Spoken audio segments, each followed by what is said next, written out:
Oi, professor, tudo bem? Então, nessa primeira avaliação eu estou fazendo sozinho. Resolvi testar os meus conhecimentos para ver se eu realmente sou bom no que eu faço ou sou só uma farsa. Eu tô brincando, mas assim, eu quero dizer pro senhor que deu tudo errado, mas eu acredito que as respostas elas estão certas. Eu planejei os vídeos de uma forma, mas acabou não acontecendo da forma como eu queria. E as respostas elas vão sair no formato como se fosse um podcast. A primeira questão eu vou falar, o senhor vai ver meu rosto, eu vou até falar um pouquinho no próximo vídeo de como vai funcionar. Nas outras questões vão ser a imagem, eu acredito que na questão 2 vai ser a imagem e eu falando. Na terceira vai ser o slide, que demora um pouquinho porque eu tive que gravar na tela do meu telefone. Então eu vou falando e vai se mexendo e movendo, desculpa. E na terceira eu mostrando pro senhor como eu fiz o meu cálculo, tá bom? E é isso, um bom dia, boa tarde, boa noite pro senhor, independente você tá, e por favor, olha com pena a minha prova que eu preciso dessa pontuação, tá bom? Um beijão, um abraço e é isso aí. Professor, antes de iniciar o primeiro vídeo, eu quero dizer pro senhor que aconteceu um pequeno problema com o meu editor, não sei. E eu vou fazer o seguinte, eu vou deixar nesse primeiro momento uma base de 5 segundos para o senhor ver o meu slide da primeira questão. E aí, após esse slide, eu vou começar a gravar o vídeo, tá bom?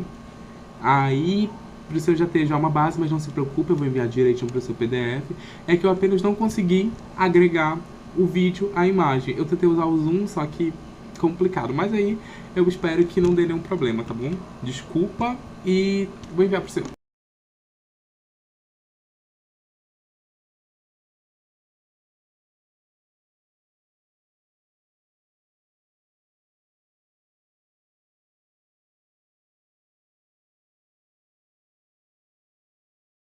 Então, professor, nesse primeiro momento eu vou explicar um pouquinho como vai ser a minha metodologia para responder essa primeira questão.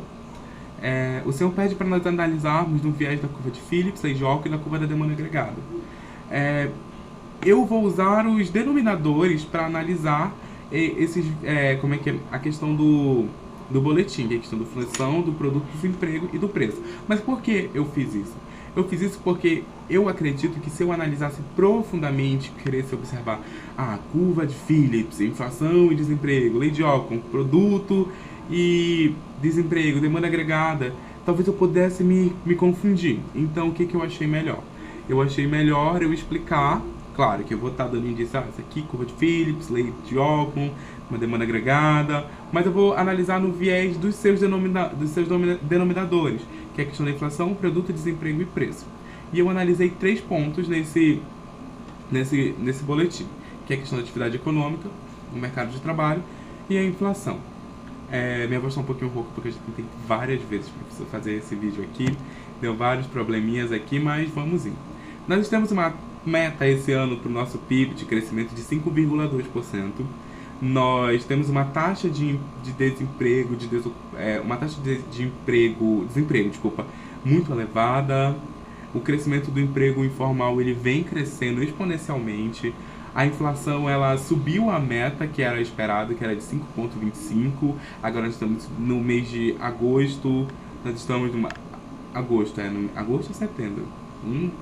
Não sei o mês que nós estamos, professor.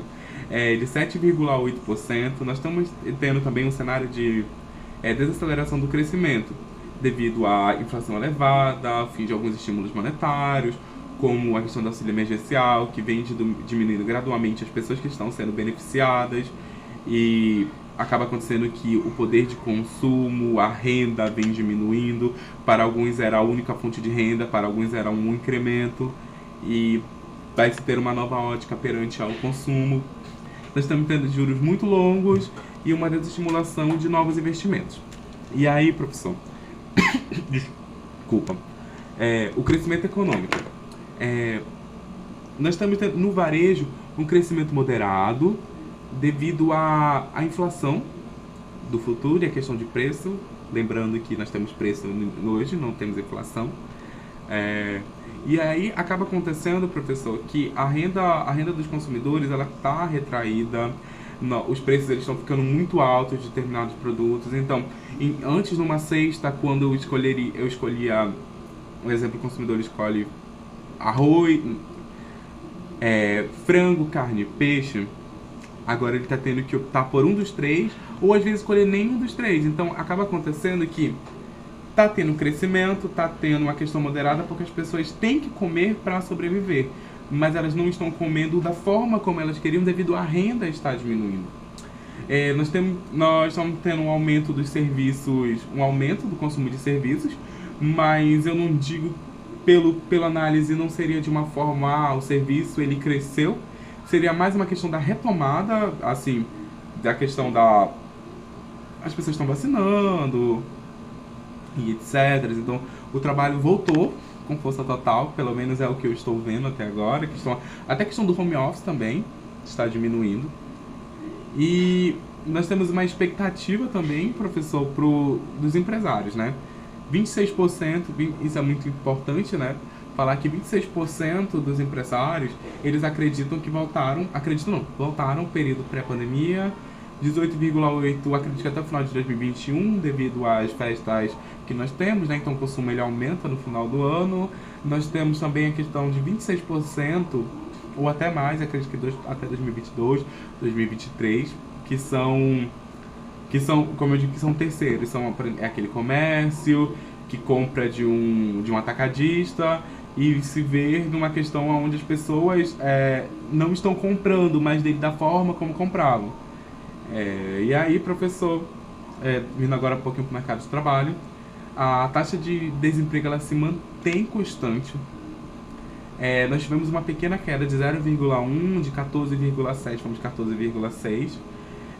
Nós tivemos um aumento de 415 mil vagas de empregos informais. Só que é ótimo, as pessoas estão ali trabalhando. Mas as pessoas estão trabalhando em condições inferiores ao que estavam pré-pandemia. Então elas estão, como a gente está trabalhando no serviço, como é questão informal, então pode ser que quando trabalha questão formal é um salário mínimo, as pessoas trabalhando por 400, 200 reais, 300 reais, por aí. Então acaba acontecendo que o poder de consumo diminui, a inflação ela tende a aumentar, vou explicar um pouquinho mais ou depois, e acaba acontecendo que está tendo uma redução na renda, e vem a questão também do desemprego. Então a gente observa aí que a demanda agregada ela tá sendo retraída, né? Na linha de preço, vamos aqui e vamos lá. Beleza. Vamos falar agora um pouquinho sobre a inflação.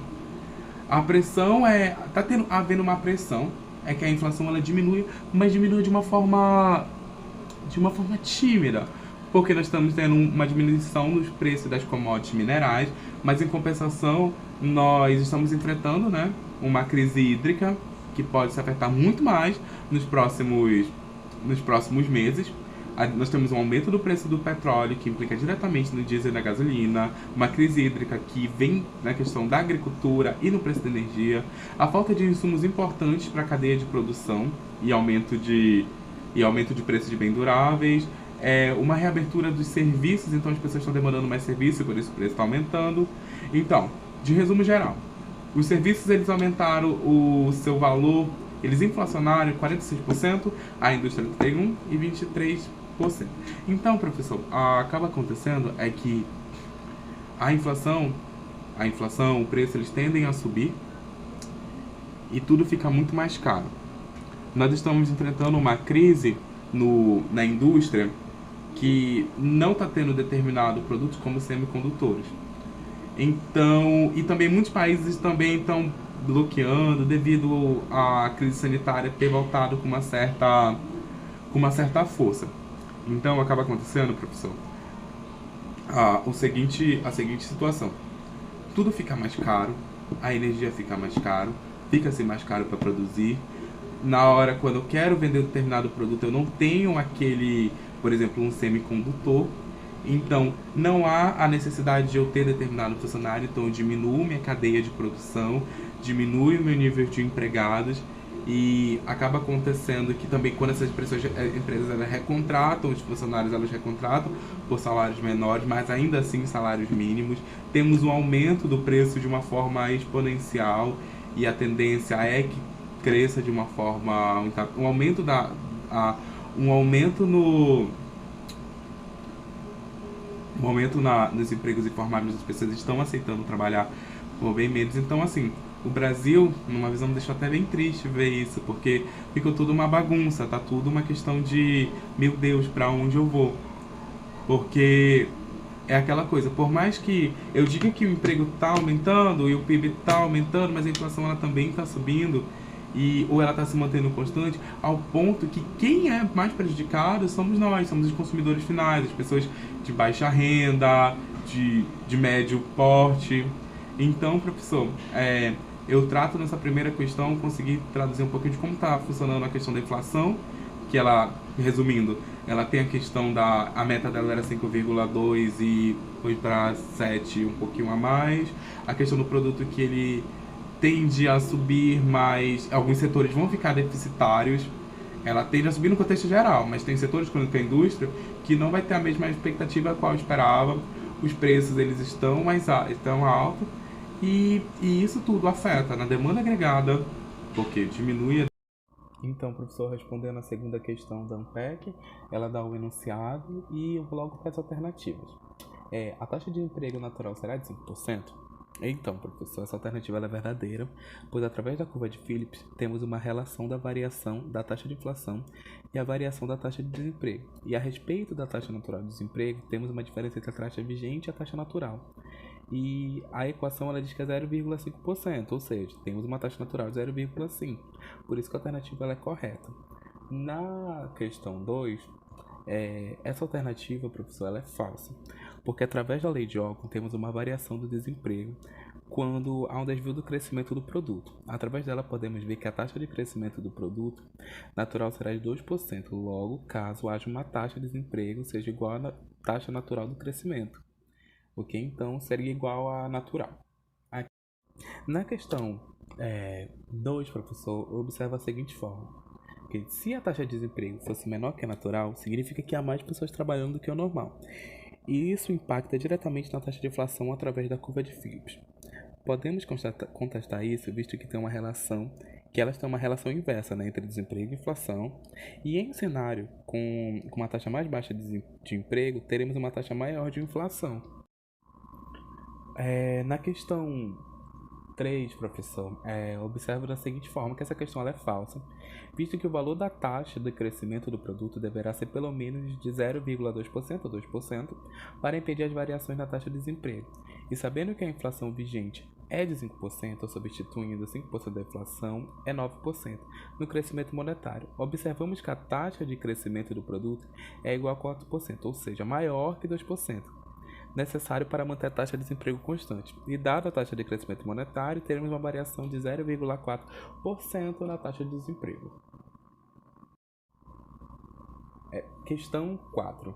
Caso haja uma taxa de desemprego vigente seja menor que a natural, a taxa de inflação vigente será menor que aquela que...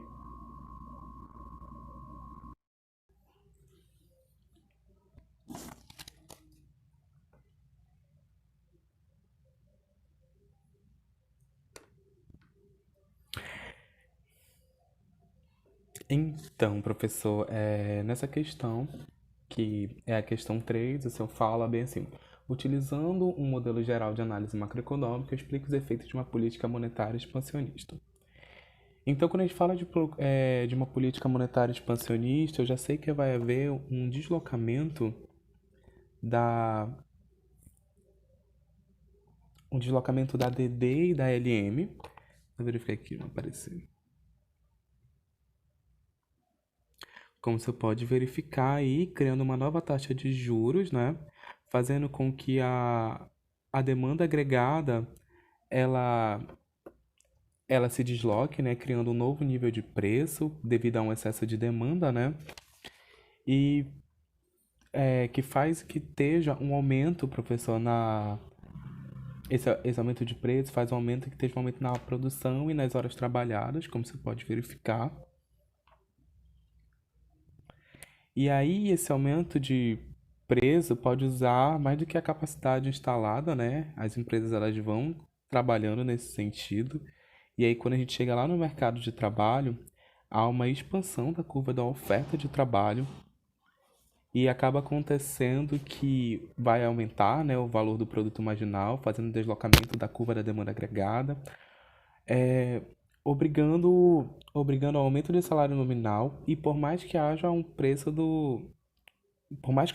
no salário, há uma queda no poder de compra, como a gente pode perceber, né? Que a curva de oferta de trabalho ela vai para a esquerda, e aí que acaba acontecendo um aumento das horas de trabalho, um aumento do salário nominal, mas em compensação uma queda do salário real, devido ao novo ajuste não ser compatível ao poder de compra devido ao aumento do preço. E essa é a explicação da terceira questão, professor.